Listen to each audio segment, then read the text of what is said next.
Buenas tardes para todos. Buenas tardes.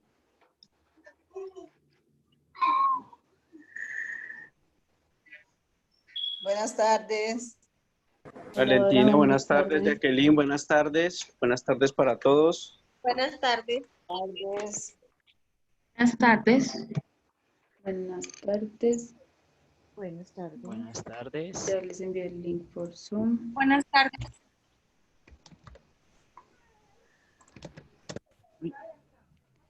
Bueno, rápidamente les voy a compartir la diapositiva de hoy. Bueno, hoy vamos a trabajar las lecciones civilizaciones prehispánicas para sexto y modernidad para séptimo. Recuerden que este es el ciclo 3 para grados sexto y séptimo. Estamos en el módulo de ciencias sociales. Iniciamos ya nuestra tercera semana. Pues el tutor se llama Rodolfo Rodríguez y la idea es que al día de hoy ustedes vayan por lo menos el 55% de avance en plataforma.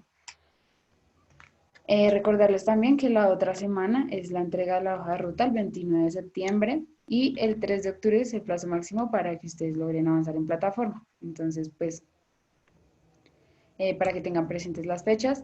Y también recordarles que todos los sábados hay taller de formación. Este sábado es acerca de agencias de empleos, entonces pues es bastante interesante, no solo para los que buscan su primer empleo, sino quizás de pronto alguien que se encuentre desempleado en este momento puede servirle.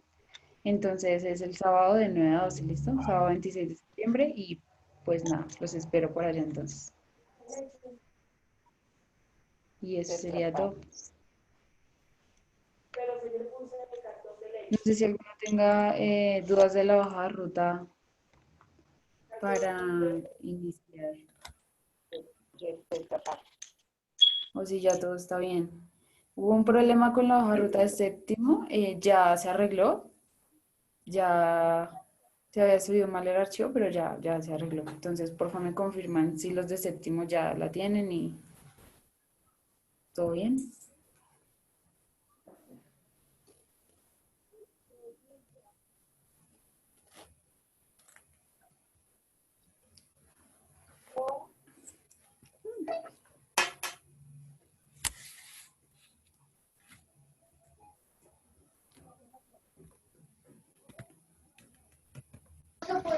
Valentina, una pregunta. Dime, Andrea. ¿En qué error hubo en la hoja de ruta? Qué pena contigo. Lo que pasa es que se había subido un archivo que no abría a la plataforma, pero solo la de séptimo, la de sexto se abría. Entonces ya se subió el archivo. No sé si los de séptimo. Juan, entonces puedes ya descargarla en plataforma, o sea, ya se puede conseguir en plataforma. Sí, señora Alexandra. Pero no sé a qué te refieres con si ya está lista para desarrollarla.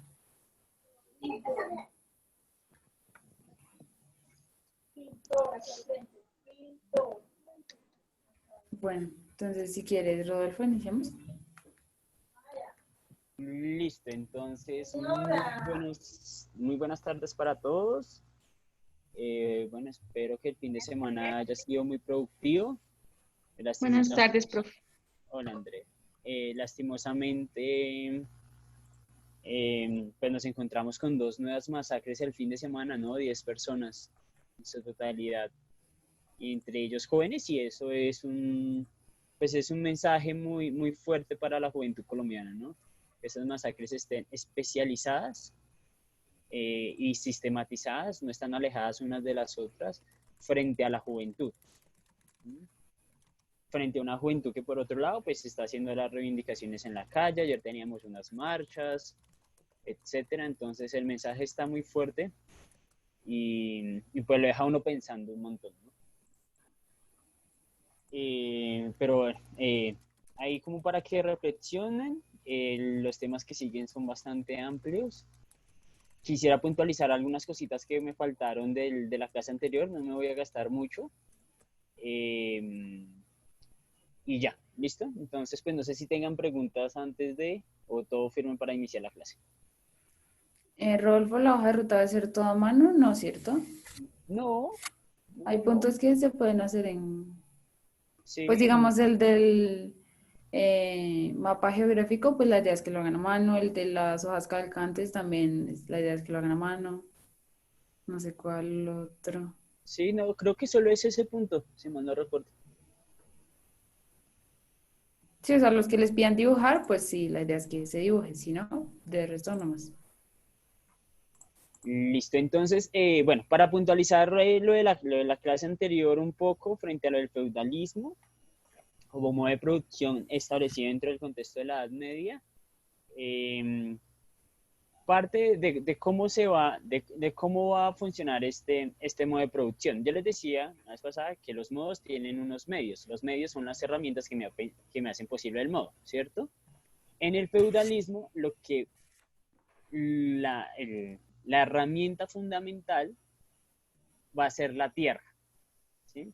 El que posea la tierra va a ser dueño de los medios de producción y pues va a ser, en este caso, va a ser el señor feudal. A mí el feudalismo me va a generar dos clases sociales. El señor feudal, representado en el clero, la nobleza, unos nuevos títulos como van a ser los caballeros, los condes, etcétera, que van a poseer tierras, ¿sí? Y otra clase social que van a ser los siervos. Esos siervos, pues no tienen nada, solo tienen su mano de obra para poder sobrevivir y ellos van a entablar una relación directa con los señores feudales. ¿Cómo va a ser esa relación directa?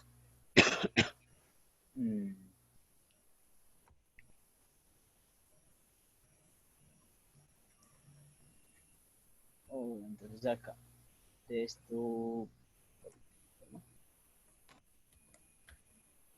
Ok, listo. Entonces el señor feudal, que puede ser precisamente lo que les digo, o un caballero, o un rey, o la misma iglesia, un noble, un conde, va a tener una proporción de tierra. Latifundistas son grandes terrenos, grandes latifundios de tierra, y pues va a estar el señor siervo, que va a ser una condición de carácter vasallática. ¿Qué es una condición de carácter vasallática? Vamos a tener unas condiciones personales de trabajo en las cuales, como eje fundamental, el campesino le va a pedir protección al señor feudal. La Edad Media se caracterizó mucho por ser muy inseguro por unos lados, ¿sí? Por las invasiones bárbaras, por ladrones en las vías. Entonces era una sociedad bastante insegura y los que proporcionaban protección iban a ser los señores feudales. El campesinado, el siervo, hacía una relación directa, vasallática, con el señor feudal y el señor feudal le decía, listo, si usted quiere trabajar en mi feudo, es decir, en mis campos, yo le voy a dar a usted un lote.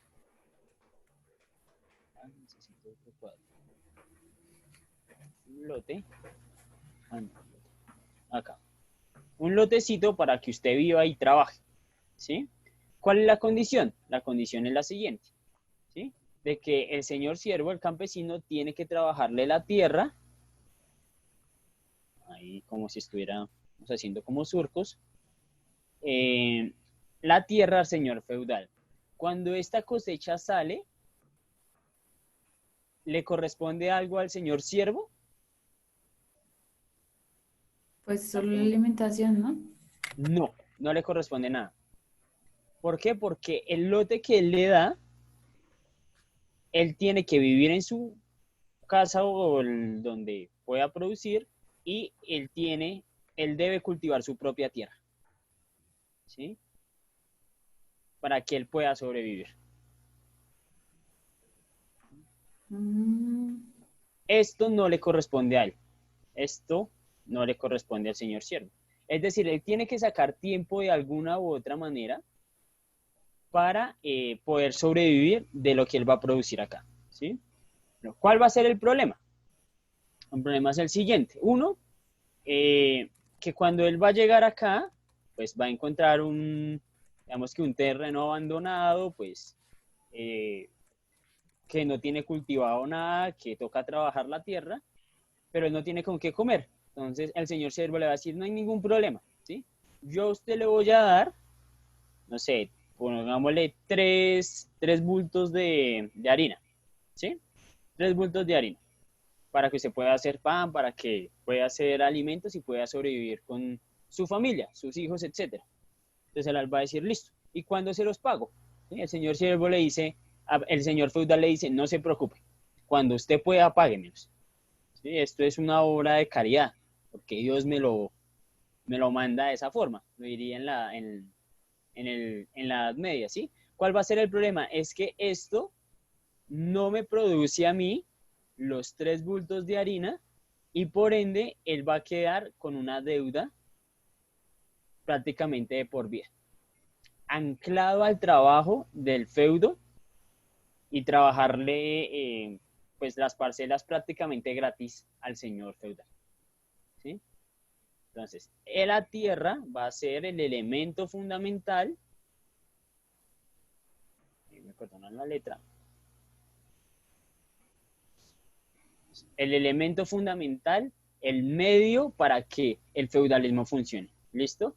Y él va a estar amarrado a esto. ¿Cuándo se acaba la deuda? ¿Cuando muere? No. ¿Sí? Se la hereda al hijo. Y el hijo tiene que seguir respondiendo. Esa va a ser una relación de carácter vasallática clásica.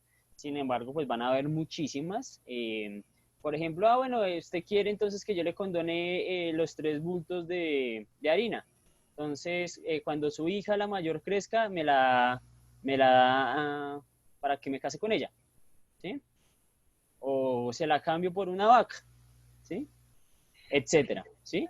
Y son esas relaciones que se dan en la Edad Media y que aún en algunos sitios de Colombia se ven.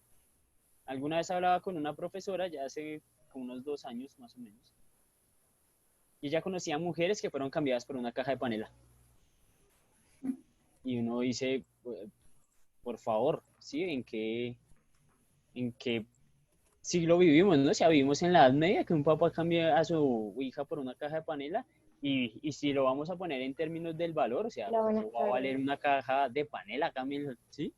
Por lo menos una vaca, 2 vacas, una extensión de tierra, si la va a cambiar, cámbiala por algo realmente valioso, ¿no? O sea, y reduciéndolo al material, a lo material absurdo, ¿sí? Pero una caja de panela, y, y pasa en Colombia todavía. Y son esas herencias coloniales de la Edad Media que nosotros tenemos aún mucho en nuestras cabezas, sobre todo en el campo, ¿no? Que esperamos a que nuestra hija se case con una persona que, pues que tenga tierras, que tenga futuro, etcétera, etcétera. Esas son condiciones de una herencia colonial muy europeizada en términos de las relaciones feudales, ¿cierto? Listo. Esto era para puntualizar el tema en términos de Edad Media. ¿Preguntas?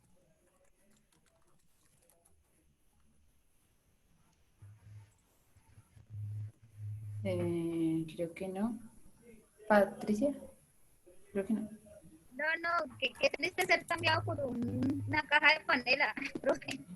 ¿No? Y por lo que sea, ¿no? Sí, cualquier cosa En material, o particular por sea. lo que sea, ¿no? Pero si es que si uno lo reduce a lo material, no es una caja de panela, no, ya es absurdo. O sea, sí, no, es completamente absurdo. Y, y pues bueno, eso pasó, esa señora era de Los Llanos y pues bueno, se ven ese tipo de relaciones y condiciones, pues también de la utilidad del cuerpo de la mujer, ¿no? Que es cambiable por cualquier otra cosa. ¿Listo? Bueno, Pero si sí no hay... debería haberse dado como, no sé, como el valor. Antes sí sabían que servía para reproducirse. Pues, no sé, pienso que Es que aunque el valor de la mujer en la sociedad es el más importante de todos, Siempre fuimos las más... Y no es porque nosotros los hombres lo sepamos y lo quieramos ocultar, ¿sí? Es porque también las condiciones culturales han hecho que la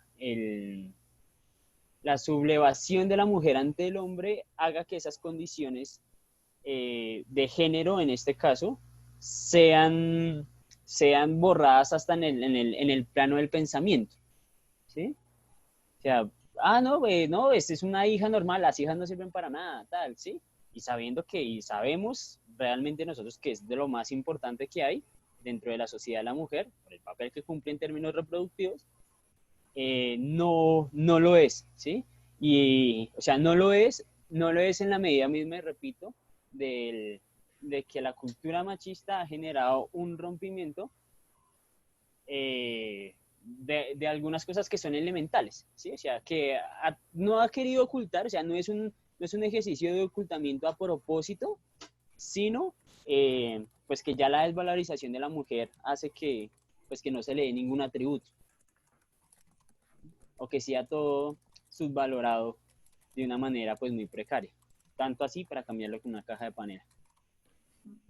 Y en las condiciones que nosotros veíamos en la Edad Media era pues absurdo, ¿no? O sea, cambiarlas por, no sé, por un pan, por muchísimas cosas, porque lastimosamente pues acá teníamos muchos hijos en digamos que en este momento histórico, porque estaba y aún lo tenemos, es que un niño nace ¿cómo es ese dicho? Trae El pan debajo del brazo o algo el así. pan debajo del brazo, Sí, ¿sí? creo que sí. Y eso todavía lo dicen, ¿no? No, no, mire, quedé embarazada y mire, estoy sin plata y no sé qué. Tranquila, ¿qué niño trae un pan debajo del brazo? Sí, no, eso es una mentira. Es discutible, sí, totalmente. Es una mentira, sí, es una mentira, no. Entre más niños tengamos, pues la economía va a ser mucho más difícil. Mantener un niño en este momento es súper complicadísimo, ¿no? Consume Sí, mucho exacto. dinero. Y pues en este momento cualquier hijo pues era una bendición, ¿no? Entonces vienen con una bendición, usted es afortunado porque tiene 8 hijos, 10, 15 hijos, usted es una persona afortunada, Dios lo ha bendecido no sé, con su virilidad y con una esposa que pudo tener muchos hijos, etcétera. Pero las complicaciones económicas son muy fuertes, ¿no? Tener tanta cantidad de hijos. Y eso lo veíamos mucho en Cuentos de los Hermanos Grimm, ¿no? Hay unos episodios que me parecen espectaculares. El que más me gusta es el de Rey Barbilampiño. El otro que es el que le deja, o el del gato con botas, por ejemplo, que son varios hijos. El abuelo, el papá les deja cierta cantidad de cosas y a él le deja el gato con botas para que pueda prosperar. O sea, es una gran historia frente a eso, pero les dejan muy poquitas cosas. Un gato, ¿sí? Por ejemplo, entre otras cosas, ¿no? Y que son, bueno, que son bastantes hermanos, etc. Listo, no sé si hayan preguntas frente a eso, si no me extiendo culturalmente hablando. Creo que no, no. Ok, listo.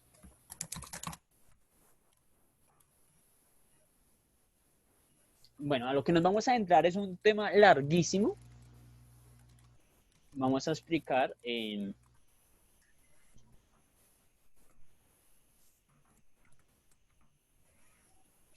bueno, este tema se escoge principalmente para las dos lecciones en términos de lo temporal.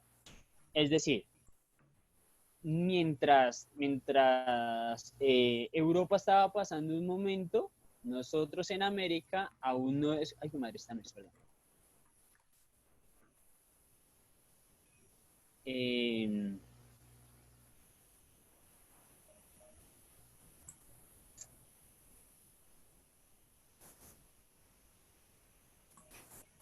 Ok, esta sí es.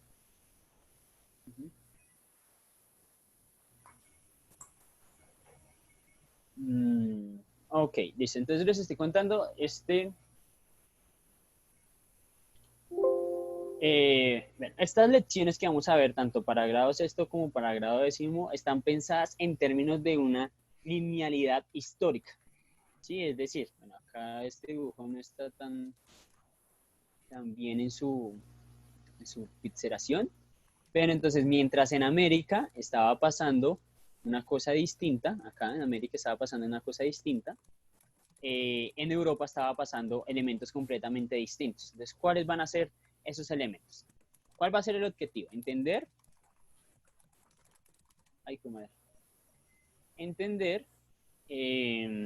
las sociedades prehispánicas al resplendor de la modernidad, ¿sí? Es decir, mientras acá nosotros nos encontramos en unas grandes civilizaciones, el encuentro de América me va a fortalecer a mí un ejercicio de la modernidad en Europa. ¿Listo? Entonces, ahí, bajo esa idea, bajo esa tesis, vamos a mantener estas dos clases posiblemente que se vienen. ¿Listo? Voy a tratar de aterrizar lo más rápido posible. Entonces, vamos a tener dos grandes civilizaciones en América, ¿sí? Las civilizaciones no solamente están en Europa, como lo habíamos visto de Roma, Grecia, Mesopotamia, etcétera, sino que nosotros teníamos unas civilizaciones más grandes y más poderosas que las mismas europeas. Nuestras civilizaciones van a ser los aztecas por un lado, o los mexicas más bien, y los incas por otro lado, ¿ok? Entonces, los aztecas es un pueblo que va a estar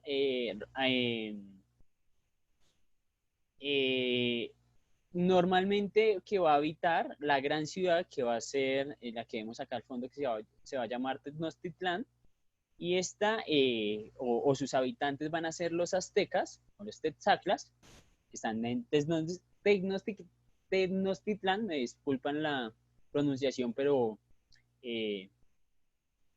pues es que es bastante complejo, ¿no? Es que tienen muchos componentes. Pero lo que va a habitar alrededor mismo de todo esto, mire, este va a ser el imperio de los mexicas, de los aztecas, sino que es que Tenochtitlán va a ser la ciudad centro, la ciudad capital, ¿sí? Una ciudad gigante donde pues va a estar las grandes familias, las personas más poderosas y en este caso el emperador, ¿sí? Que dentro de la historia misma y el último emperador pues va a ser Montezuma. Listo, entonces pues vamos a habitar acá, como lo pueden ver, es un gran parte del territorio, prácticamente es todo México. Su capital va a estar acá en Tenochtitlán, precisamente. Y todas estas personas que se van acá se van a llamar los mexicas, ¿sí? Por eso es el nombre de México, por las civilizaciones que habitaban este territorio que se hacían llamar los mexicas. Yo levantó la mano, ¿alguien levantó la mano? Johan, ¿activas el micrófono? Buenas tardes. Hola, ¿cómo estás? Es que no se escucha. Johan, creo que es tu internet o de pronto tú... ¿Tú me escuchas bien, Valentina? ¿Y las demás Sí. personas cómo me escuchan, por favor? Sí, sí, señora, ahí se escucha. Sí, yo te escucho bien. Sí, Johan, yo creo entonces que es tu internet. ¿Listo? Acércate mucho más al módem. Si puedes conectarlo directamente con el cablecito, sería mucho mejor. Si estás en un portátil, etcétera. Y trata de estar más pegado al módem. De pronto eso puede ser una posible solución. Listo, entonces, pues es una civilización de casi 7 millones de habitantes. 7 millones de habitantes es una locura, es muy grande, es prácticamente la población de Bogotá. Y nosotros somos muchos, o sea, Bogotá está poblada por un montón, imagínense esa cantidad de personas, es una super civilización. Son muy grandes, 7 millones. Y pues bueno, acá se encontraba como en Veracruz. Veracruz va a estar acá, va a ser el primer nombre de un asentamiento español, ¿sí? Que bueno, sería acá, Veracruz, Guatemala por este lado, y pues va a estar muy grande, ¿no? Acá van a haber otras civilizaciones también. Los mayas, por ejemplo, van a estar un poquito más abajito. Comparten territorio, comparten creencias y comparten mitos de su creación, ¿ok?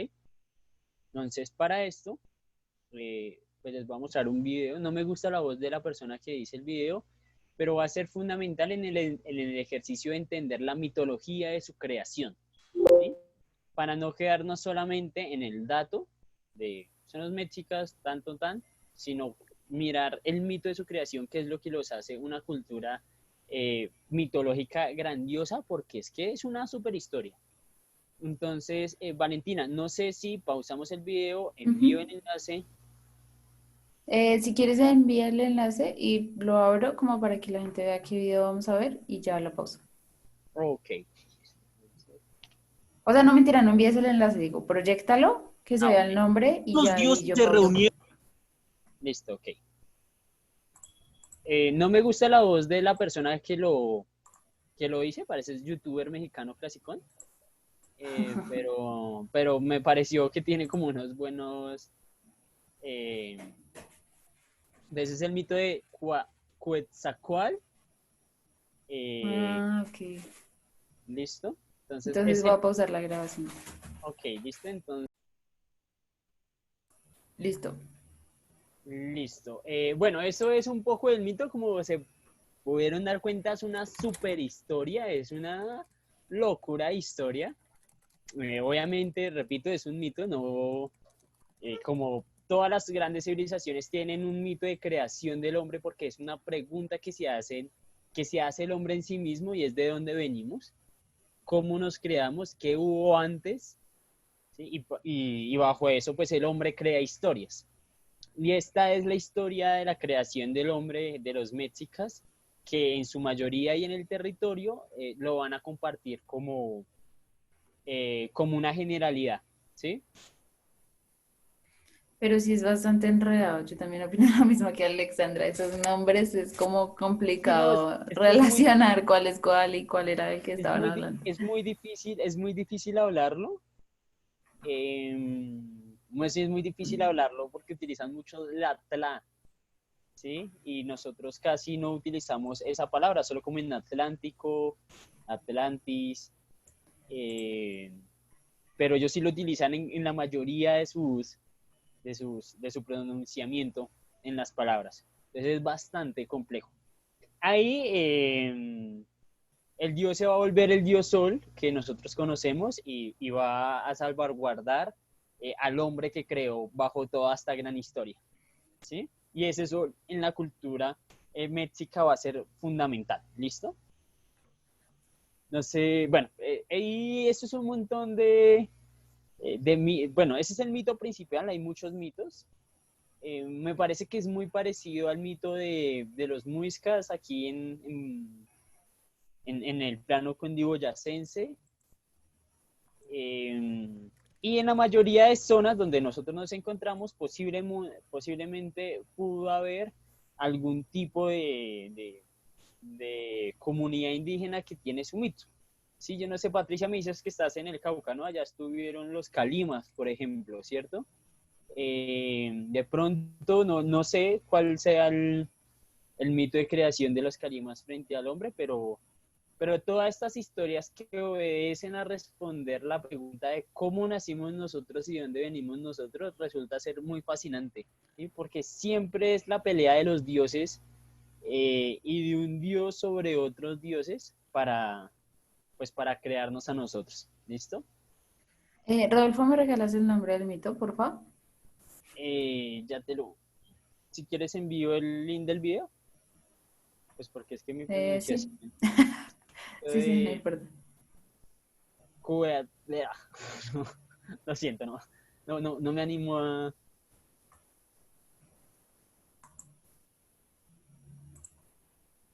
Pero es una maravilla, ¿no?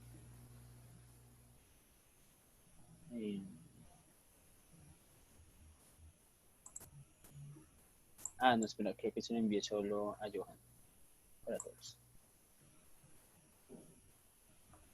Sí. Ok, ahí creo que ya. Listo, sí, ya. Ok, listo. Entonces digamos que referente al mito de creación, y eso es fundamental, ¿sí? Pues vamos a ver, digamos, en este momento unas características muy particulares de esa cultura, y es que, bueno, eran politeístas por un lado, practicaban el canibalismo y sacrificios humanos. Ellos en su mitología decían que era necesario, por un lado, asesinar, ¿sí? Asesinar a 1 o a 2 personas diarias para sacarles el corazón y rendirle tributo a Teotzacual, que es el sol, me disculpan la pronunciación, porque es que si no hacían eso, el sol no salía al otro día. Y si el sol no sale al otro día, eso es un problemón. Y esto va a ser un problema bien, bien complicado para ellos. Y ya lo vamos a explicar ahorita más adelante, pero recuérdenlo muy bien. Su forma de gobierno es una monarquía, sucedía de familiares, había una familia fundamental. Por Aquí ese lado, Gilberto dice que tiene cierto parecido a la cultura egipcia y a la romana en la Divina Comedia de Dante. por un lado, ¿no? Y además tienen unos atributos que son las pirámides, ¿no? Son semejantes. Creo que las mexicanas son mucho más impresionantes, dicen. Nunca he tenido la posibilidad de ni a las egipcias ni a las mexicanas, pero creo que las mexicanas puede estar más cerca a nuestro poder adquisitivo, pienso yo. Creo que es un viaje que nos podemos hacer un día en nuestras vidas. Además que Colombia tiene mucha, mucha cultura influyente de México. Su economía se basaba bajo el tributo de la agricultura. Era un pueblo netamente agricultor. Su idioma es el náhuatl. El náhuatl, pues, sí, que se ha perdido mucho en la cultura mexicana, pero que se rescata. No es igual el de los incas, que todavía se mantiene una gran parte de su lengua. Y fue una de las primeras escuelas una de las primeras culturas que fundó escuelas, ¿listo? Incluida para mujeres, que tenían un papel fundamental. ¿Sí? No eran tan desprestigiadas como en las culturas europeas. Acá las mujeres tenían no un papel relevante por encima del hombre, pero sí no un papel secundario, no un papel de solamente de procreación, sino que pues había un ejercicio de igualdad, ¿sí? No en su totalidad, repito, pero era mucho más una mujer mexica que una mujer griega, por ejemplo. Ok, y vamos a tener acá, pues digamos que la base social, la pirámide social, que va a estar por el rey, va a estar el Consejo Supremo, que en su mayoría van a ser sacerdotes, los que conocen los mitos, los que pronostican lo que va a pasar. Ellos van a ser, y también muy parecido a los egipcios. Esa base, la segunda base, va a ser la de los sacerdotes, ¿sí? Los que tienen claros los mitos. Va a haber una nobleza, que van a ser pues las personas con dinero de las grandes familias, y pues van a haber unos comerciantes, campesinos, Qué pena, artesanos. Valentina. No, simplemente lo que... Dime. ¿Alguien pidió por ahí la palabra? Creo que no. Ok. Listo, entonces vamos a tener un campesinado, unos artesanos. Digamos que esa va a ser la base fundamental del imperio, y mucho más abajo, que es la que va a sostener todo esto, van a ser unos siervos y unos esclavos, producto de invasiones que hacían estos pueblos. Y este era un pueblo muy violento, permanecían mucho en guerras en su ejercicio de expansión. Hubo muchas guerras con civilizaciones mucho más, o comunidades mucho más pequeñas, para poder agendar y agrandar su esclavo, y sobre todo para tener siervos esclavos para el sacrificio para su dios Sol. ¿Listo? Y eso va a ser fundamental, ¿ok? ¿Y por qué va a ser fundamental? Porque una de las cosas que va a abrir el escenario de la modernidad en Europa va a ser el encuentro de los europeos con América. ¿cierto? Eso lo hablábamos un poquito en la colonización, ¿sí? Que les decía, yo no sé si les decía que hay que olvidar, por un lado, eso que se llamaba el descubrimiento. Yo no sé si lo dije, creo que no, No, creo que aquí no. ¿sí? Y hay que olvidar eso, ¿no? O sea, no fue un descubrimiento, o sea, nosotros no nos descubrieron porque nosotros ya sabíamos que existíamos, Ah, no, mentira, sí, sí lo dijiste. ¿cierto? Sí. Por un lado, entonces, es un encuentro de los europeos en América en 1492, recuerden, con Cristóbal Colón, y más adelante, con una historia de este señor que se va a llamar Hernán Cortés, va a entrar a México a la conquista de México, ¿sí? Y acá nos surgen muchas preguntas, o sea, ¿cómo un imperio tan grande, 7 millones de personas aproximadamente, va a caer ante unos pocos soldados en un primer acercamiento? Creo que son 60, como 70 soldados contra 7 millones de personas que agenciaban este gran imperio mexica o azteca. Vamos a tener varios factores. Entre muchos de ellos, de estos factores, va a estar, por un lado, el sacrificio de esclavos, siervos, que normalmente eran guerreros, ¿sí? Que eran guerreros para el sol. ¿Y a qué va esto?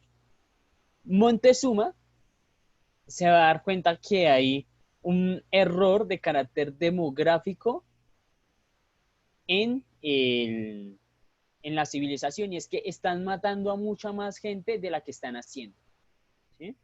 Él se va a pensar o se va a dar o va a reflexionar acerca de si es necesario, por un lado, matar a tantas personas para que salga el sol, ¿sí? Porque en algún momento se van a quedar sin personas, ¿sí? Y sin una base esclava y sierva que va a darle la base a la pirámide social que acabamos de ver, ¿sí? ¿Qué van a hacer entre ellos? Pues los que van a hacer las grandes ciudades, los que van a estar trabajando en la cultura, los que van a hacer las calles empedradas, etcétera, van a ser ellos, ¿sí?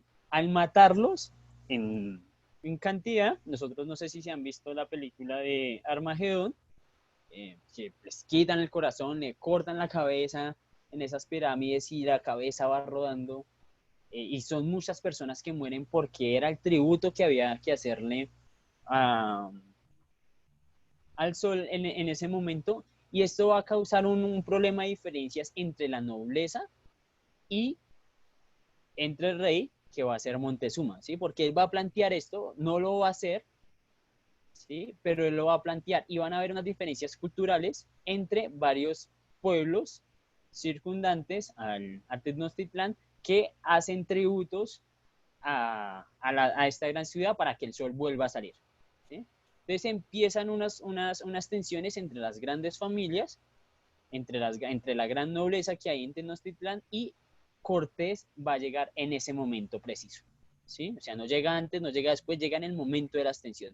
Él llega, por un lado, saliendo de la isla de la Española, que es Cuba, llega a México, va a tener, digamos, unas luchas con unos pueblos indígenas muy pequeños, los van a ganar, entre ellos va a surgir la famosa historia, que creo que se las conté, de la Malinche, ¿cierto? Creo que esa historia también la conté. No me acuerdo. ¿No? Patricia, ¿recuerdas algo de la Malinche? Ok. Él va a llegar, van a haber algunos enfrentamientos con unos indígenas, obviamente ellos traen espadas, traen armas de fuego, de pólvora, ¿no? Pues digamos que las más rudimentarias que habían en el momento, pero esto va a hacer que, por un lado, los pueblos indígenas tengan miedo porque estos manes vienen en caballos, ¿sí? Y los caballos no existían en esta civilización, no existían, y pues estos manes pues van a venir montados en esas bestias disparando, ¿sí? Ellos decían que eran los hombres emplumados que botaban fuego, los asociaron con dioses, ¿sí? La mitología mexicana decía que la serpiente emplumada, que tiene un nombre muy parecido a las demás, como se dieron cuenta, iba a regresar digamos que en un tiempo muy parecido en el que ellos estaban, ¿sí? Cuando llegan ellos, lo asocian con dioses, por un lado, por sus armaduras, porque algunos tenían plumas en sus cascos, ¿sí? Y los asociaron con el regreso de la serpiente emplumada. Los reciben de una buena forma, bueno, ya después de unas luchas, o sea, dicen, no, esos manes son dioses, o sea, ¿qué persona lanza fuego? ¿Sí? Y lanzar fuego es disparar con una pistola. ¿Sí? Traen pues el hierro ya formado, las espadas, traen sus cascos, son hombres barbudos, no, el indígena no es barbudo, todos somos lampiños por las condiciones geográficas en las que evolucionamos, porque somos tropicales, no necesitamos de barba, y lo van a asociar de esa manera. En esas primeras luchas, Cortés va a conocer a una mujer que se va a llamar Malinche, ¿sí? Que convertida al cristianismo se va a llamar Marina. Malinche, digamos, como ellos ya habían estado en Cuba, ya habían hecho un proceso de asentamiento, ya habían aprendido algunas lenguas indígenas de las Antillas. Ellos viajan, cuando ellos hacen el primer proceso de exploración a México en 1519, pues ya llevan unos traductores que van a entenderse con esas comunidades. Entonces van a tener una conversación, o sea, no están hablando idiomas distintos, y eso va a ser fundamental. Entre eso, se les va a dar unos tributos a estas personas que van a ser en mujeres, entre ellas va a estar Malinche. Malinche, pues no sé cómo será el ejercicio mismo en la historia de cómo se enamora de Cortés.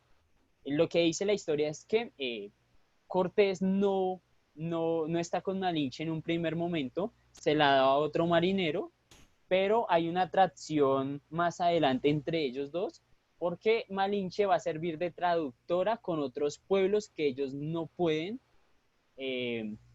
entenderse, ¿sí? Cuando ellos van entrándose mucho más hacia la selva profunda de México, ellos no pueden hablar con otras personas, y Malinche va a ser la traductora. ¿Sí? Malinche se va a ir enamorando de Cortés, al parecer Cortés de ella, y va a ser la primera mujer, por un lado, que entiende el español, ¿sí? Y que va a ser la causante de la caída de los aztecas y del pueblo mexica. ¿Por qué? Porque Cortés es un político muy astuto, el man conoce de leyes, es un man muy astuto, y lo que él va a ver es que hay una división interna entre los pueblos mexicas alrededor de Tenochtitlán y alrededor de Montezuma, y lo que va a hacer es la estrategia fundamental de la guerra: divide y vencerás, ¿sí?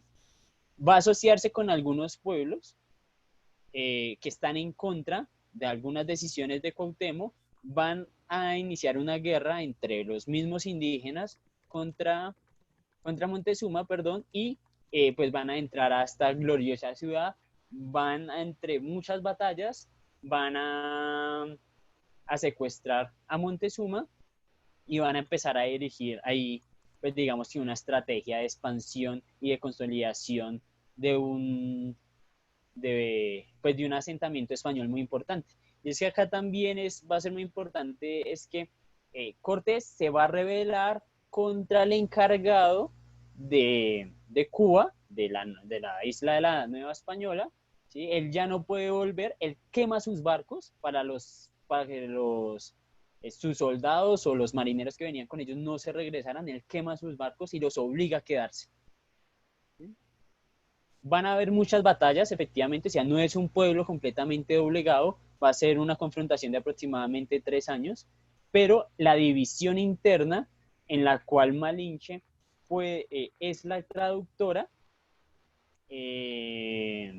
pues es lo que me genera a mí ese rompimiento y la caída del pueblo mexica, porque cuando estos manes me capturan a mí en Montezuma, lo van a tener ahí un buen de tiempo, los pueblos intentan otra vez tomar Tenochtitlán, pero Montezuma, para que no haya un derramamiento de sangre, va a salir, esta es una historia muy famosa, va a salir y los va a calmar a todos.